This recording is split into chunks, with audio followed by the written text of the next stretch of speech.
আজকে একটা নতুন আইটেম নিয়ে এলাম, ফুলকপি পরোটা।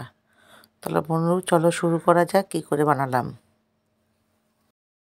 আমি এইভাবে কুড়িয়ে নিয়েছি, হ্যাঁ, এইটা দিয়ে এইভাবে কুড়িয়ে নিয়েছি।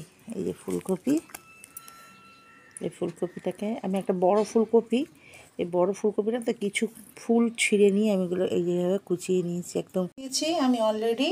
কড়াতে তেল দেবো অল্প, মশলার মধ্যে পড়বে একটুখানি লঙ্কার গুঁড়ো দেবো, একটু হলুদ গুঁড়ো দেবো, একটু ধনে গুঁড়ো, একটু জিরে গুঁড়ো, আর একটুখানি ফোড়নে আমি জিরে দেবো। তার সাথে দেবো আমচুর, নুন, মিষ্টি। এই হচ্ছে মশলা। তো ফুলকপি তো আমি এখানে কুড়িয়ে রেখেইছি। চলো এই একটু জিরে ফোড়ন দিয়ে দিলাম। নামাবার আগে একটু ধনে পাতা কাটাই আছে আমার, নামাবার আগে দেবো, ঠিক আছে। আর একটা কথা বলতে ভুলে গেছিলাম, আমি এখানে দুটো কাঁচা লঙ্কা দিয়েছি, হ্যাঁ, বেশ ফ্লেভারটা আমার খুব ভালো লাগে। আপনারা দিতেও পারে, না দিতেও পারে। ফুলকপি দিয়ে দিয়েছি অলরেডি। এবার এটা ভালো করে মশলাটা আমি মিশিয়ে দিচ্ছি, দিয়ে আমি আবার আসছি, ঠিক আছে।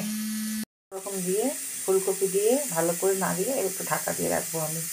তার মধ্যে আমি একটু দেখিয়ে দিই, এই যে আজকে একটুখানি মটরশুঁটি দিয়ে আলুর দম করেছিলাম, নতুন আলুর, হ্যাঁ, মটরশুঁটি দিয়ে বাঁধাকপির তরকারি করেছিলাম আজকের রান্না। এই যে একটুখানি চিনি দিলাম আর এই আমচুরটা দিয়ে দিলাম, কেন ফুলকপিটা নরম হয়ে গেছে।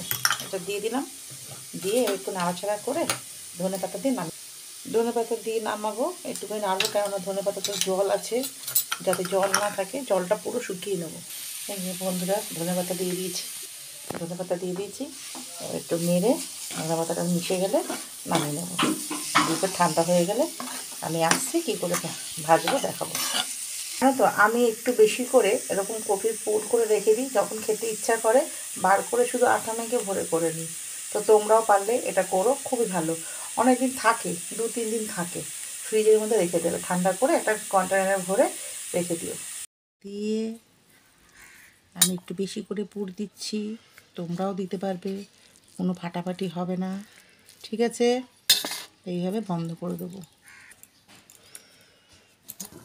দেখো বন্ধুরা, এই যে বেলে নিচে একটু মোটা করে বেলেছি, পুরো গোল হয়েছে, এরকম বেলা হয়ে যাবে, ঠিক আছে।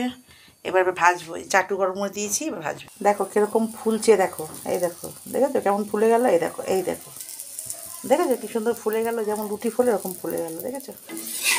এরকম ফুলকো ফুলকো হয়ে যাবে তোমার ফুলকপির পরোটা, ঠিক আছে। আমি সবগুলো ভেজে নিয়ে আসছি। সব পরোটা আমার ভাজা হয়ে গেছে, লাস্ট ফিনিশিং এইটা, ঠিক আছে বন্ধুরা। এই যে লাস্ট ফিনিশিং দেখে নাও, এই হয়ে গেছে আমার পরোটা। এই যে এখানে হটপটে একটা রেখে দিয়েছি, কিছুগুলো মানে 7-8টা হয়েছে, তো হটপটে রয়েছে, এটা খাচ্ছি। আর এই যে মেয়েকে এখানে দিয়েছি। আজকের মতন ভিডিও শেষ করলাম, টাটা। অবশ্যই বানিয়ে খেও কিন্তু।